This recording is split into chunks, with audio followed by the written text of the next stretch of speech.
So I had to finally just stretch myself into that as well, because I knew it was different than just, saying one-liners and jokes here and there. There's other ways of doing it. So I found myself trying to stretch the limits of the questions I asked, and not necessarily be funny, but obscure and impactful. I think Joanne can attest. I had a couple of good ones last week, but it was interesting just to see that. I went back and listened to it the next day because I wanted to hear it again. So it wasn't there, so I had to wait for it to be uploaded. But I had a coaching session this last weekend with a student, and it was fun to use those obscure questions with a 17-year-old versus, an adult who's in the class with me, understand the concept. So, when you bring up my question, one of the questions I had asked him was, because he was working on physical fitness, was, how would you help train a banana to do push-ups? And he had no idea how to answer that question at first, but it was fun to lead him the path to answer the question and get the concept of, breaking things down to the minimum and going that way. So I loved the humor part. So that's awesome. That's awesome. How, when you started this process, how long ago did you start this whole coaching process, Michael? About a year ago when I started ALC 1.0. So it's almost a year. So what would this version of yourself say to that version when it comes to this? That's a good question. I always knew something like this was my wheelhouse and my purpose. So I knew that going into the class a year ago. Even up until week 2 of this class, I was still nervous about this class, of how hard it was going to be. And it's amazing, like John mentioned a minute ago, but letting go of things. All it is letting go of your next fear and your next perception of yourself or perception of other people. And all you're doing is you're like an onion, removing layers of everything that makes sense, and you're revamping your brain to think differently. So I think I would tell myself to let go and not worry about it. So it took me a while to let go. But once I started letting go, it was a breakthrough. It's just, I'm not afraid to fail. I'm not afraid to make mistakes now. Like I said, I had a coaching session, and I thought about, I listened to it afterwards on that one. I recorded it, and I said, I should have done this, I should have done that. But overall, at the end of the day, in my half-hour session I had, my client was excited about his next steps he was working on. He was positive and happy, and that's all that matters. So even though I messed up on questions and I fumbled through the conversation, the ultimate goal was fine. And so I would tell myself to let go sooner and just trust the process and to have more fun, because once you start having fun with coaching, it gets easier. I learned it the hard way, because I'm a slight perfectionist on things, so I try to do things perfect, and there's no perfect way of doing it. So you can't perfect the journey. It's just, it is the journey. It is what it is. There's no right, no wrong. It just is. So thank you for sharing, Michael. You bet. That's great. Who'd like to go next? What have you been learning about courage, letting go, and humor these past few weeks as it relates to coaching? I am the polar opposite of Michael. I'm coming into a greater awareness of my fear and my anxiety about coaching, which is kind of interesting. But I'm not sure what that's all about.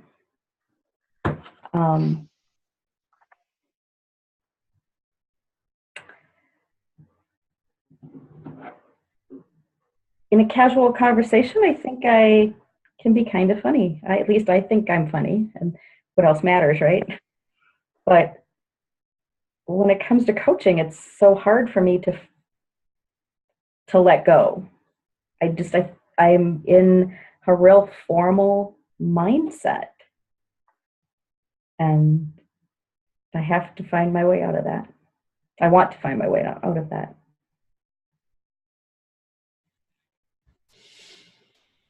Thank you, Joanne. Thank you for sharing. It's a journey, for sure.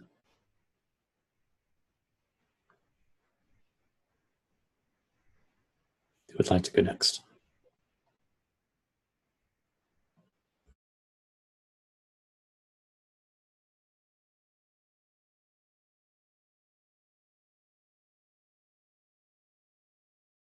Is that me that's left?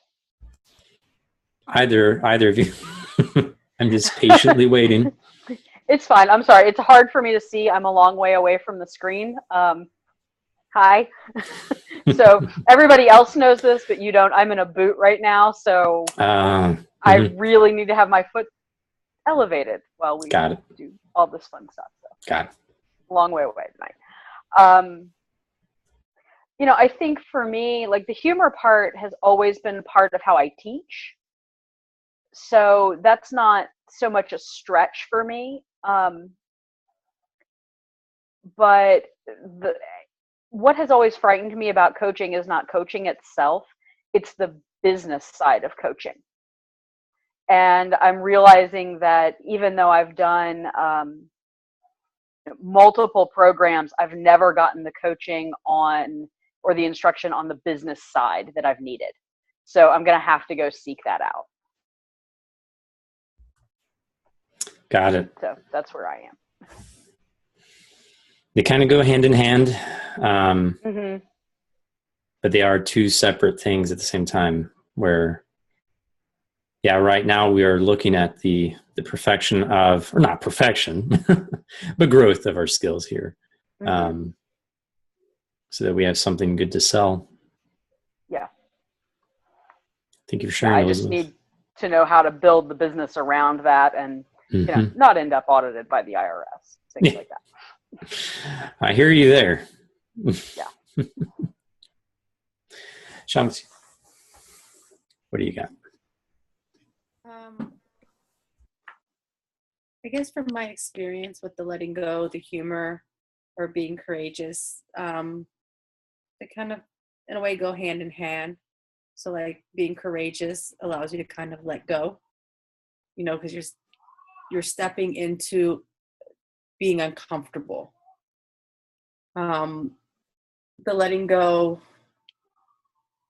for me, I struggle with a little bit, and it opens kind of, I don't think about it. I'm just actually coming up and doing it. It's cutting in and out a little bit, Shamsi. Yeah, I'm a little nutty right now. No problem. You're back. Go ahead. And my humor, I have that at times too. When I'm teaching in the classroom, I have this type of humor, but I'm still trying to find it within coaching. I'm a little rigid with it.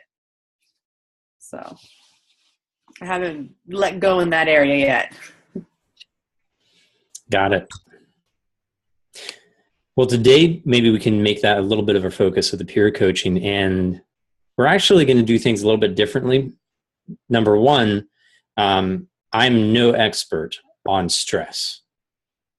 In fact, if I was looking in the mirror right before class and I was noticing that right here, I've got about 6 new gray hairs.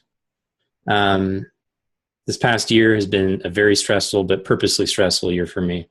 And I've, wrestled with this as one of my main areas of growth. How it came out in one of the trainings recently. So this is one of those areas where we all might be feeling some stress, and yet as a coach, we can still help facilitate someone else's growth and planning with stress, because it's not up to us to tell them how to fix their stress, which is nice. That's how coaching works. We help come alongside someone as we work with them. So what we're going to do, I'm going to talk for just a little bit about the Wheel of Life that we're going to be using.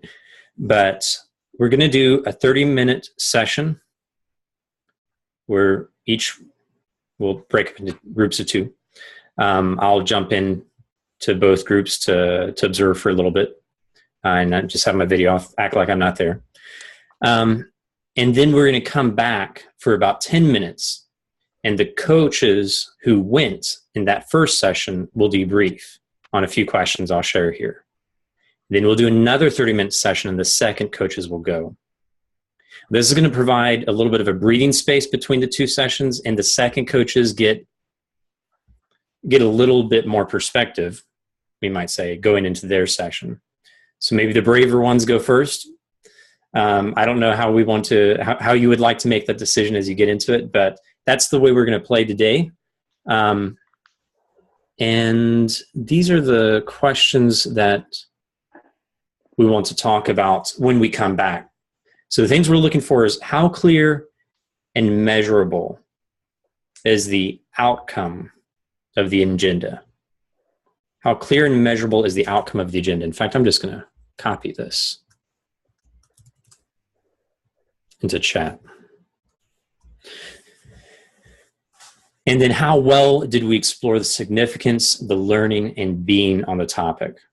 So if a person says, I'd really like to focus on exercise because that's where I'm struggling most, and by the end of the conversation, I'd like to have a plan for how to do better with my exercise.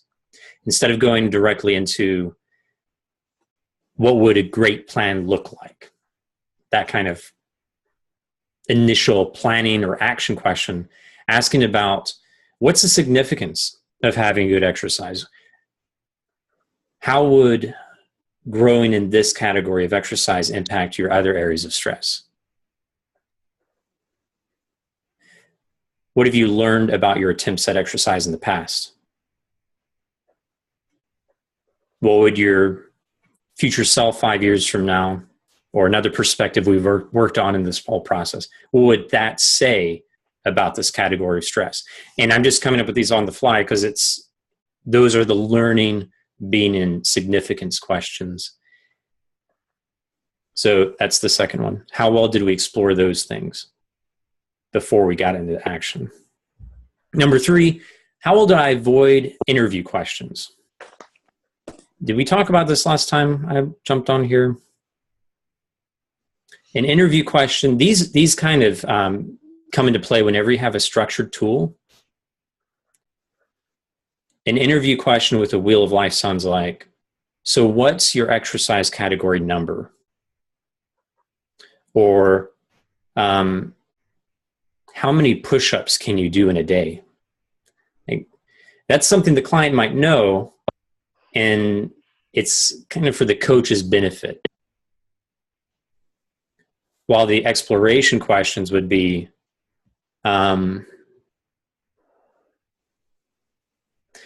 looking at that number in the exercise category, what's that saying to you?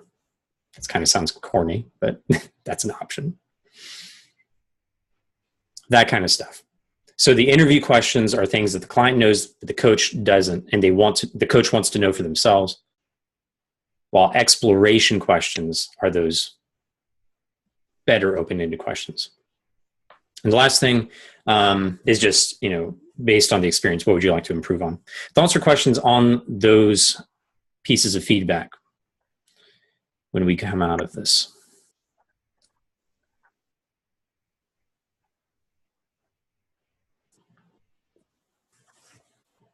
So try not to worry too much in the coaching about each of these things. These are things that we'll just talk about afterwards for about 10 minutes and debrief on, and then we'll get back into another session. One more thing, though, before we head out. The Wheel of Life tool is a really interesting one where we can use it as an agenda setting tool. So we're assuming coming into things that the client, your practice client, wants to talk about their wheel of life. That's the open agenda. We're going to do the wheel of life all together so we don't waste time doing that in the peer coaching. So if you want to go ahead and draw yours out right now, that'd be good. So we're going to make the wheel of life here. Going into the peer coaching, that's the assumed agenda. When you get into your session, I'd encourage you to ask something about, as you look at this wheel of life, what stands out to you? It's a really common question out after a wheel of life. And then ask about the outcome.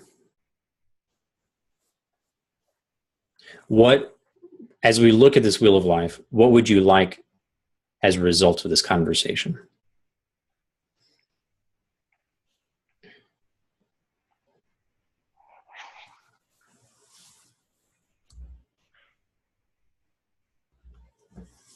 Thoughts or questions on that?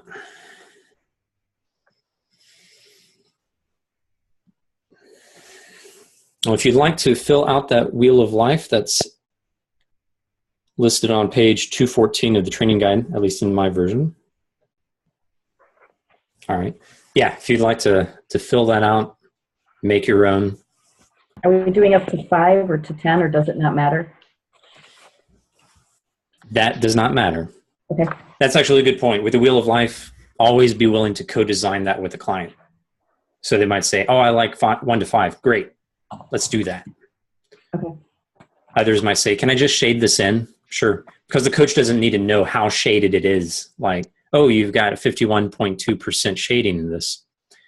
Doesn't really matter. It's for the client's benefit.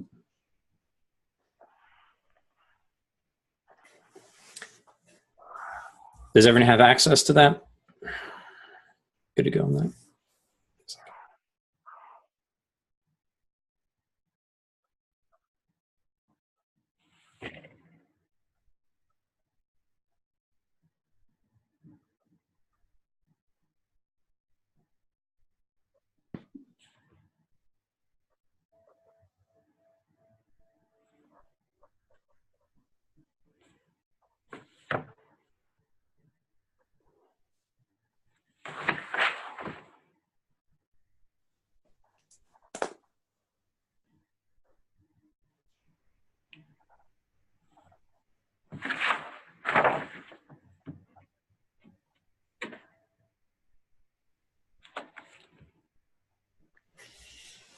All right, I'm going to go ahead and make the breakout rooms here.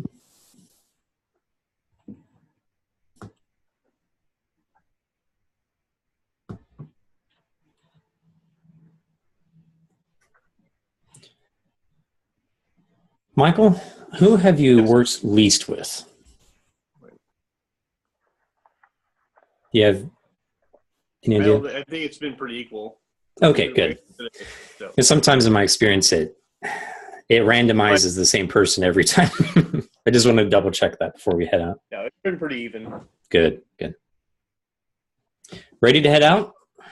Again, we're going to do 30 minutes with one coach, coaching one practice client. And then we'll come back at the top of the hour, do a 10-minute debrief, and then do a second session so the second coach can go. Make sense? Yes, sir. No one else has to call me sir. My bad. All I right. apologize. I'm just joking. Sir, yes, sir. All right, I'll see you guys. Again, I'll have my video off, but I'll see you guys.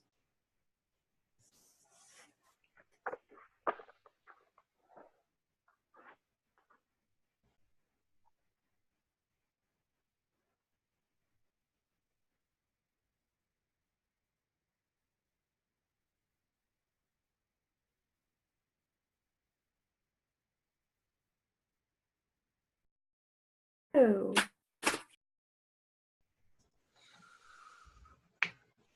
You're asking the coaches to answer or the clients to answer? We can kind of go.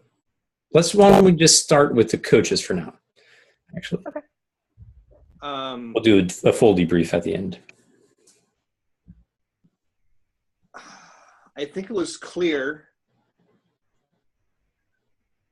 I think the measurable part was, while it's measurable. It's more of a data type measurable. So here's my data I'm going to give you versus results driven. Okay. But that's,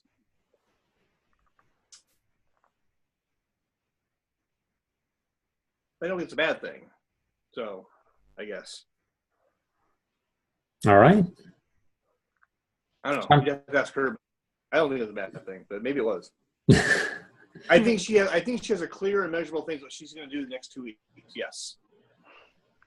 But it's more of, right now it's more of a data versus results, but there you go. I'll be quiet now. And that's actually, you bring up something that would be helpful for us to do here. So the contrast here is the measurability of the outcome of the agenda. So this is, as you do the agenda setting, how measurable was what the client wanted by the end of the call. Gotcha. What are your thoughts on that, Shamshi?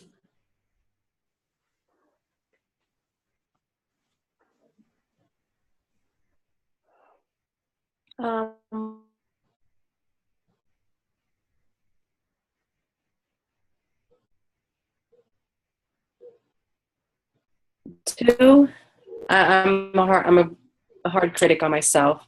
So I think like with 2 and 3, I still have room to grow in that area. And 4,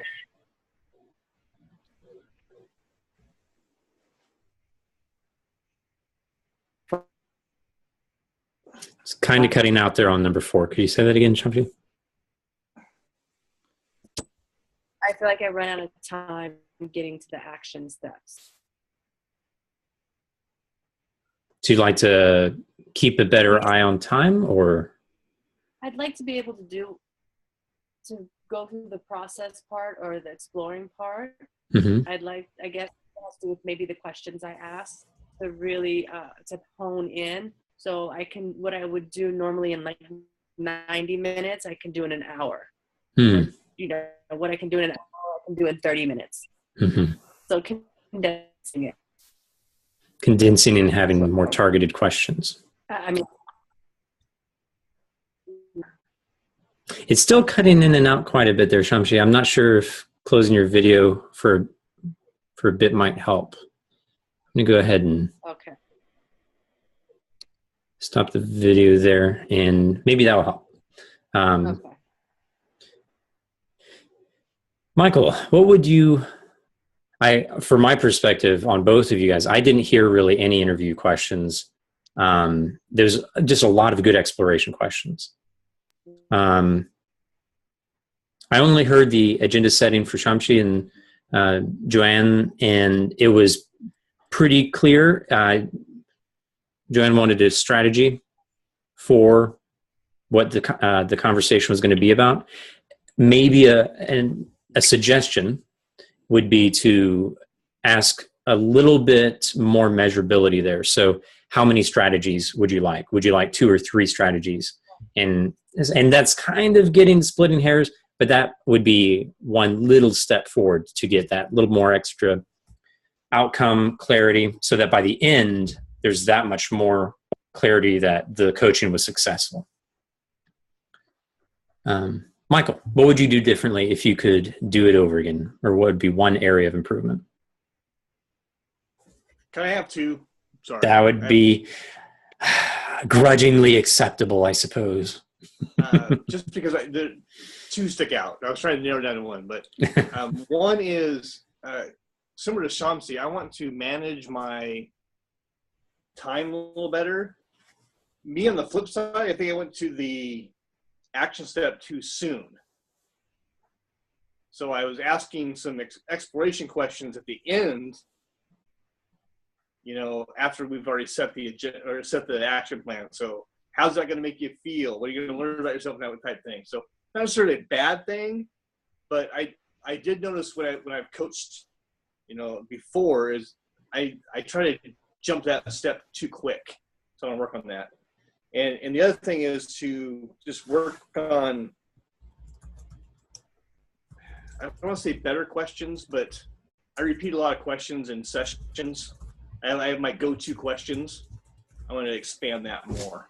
So Sounds good. Now, with that, jumping into action questions, that's actually something came up with the training today, and we came up with a metaphor that might be helpful. Marcus Buckingham talks about the idea of the flower budding and blooming in his Trombone Player Wanted series, which is on strengths.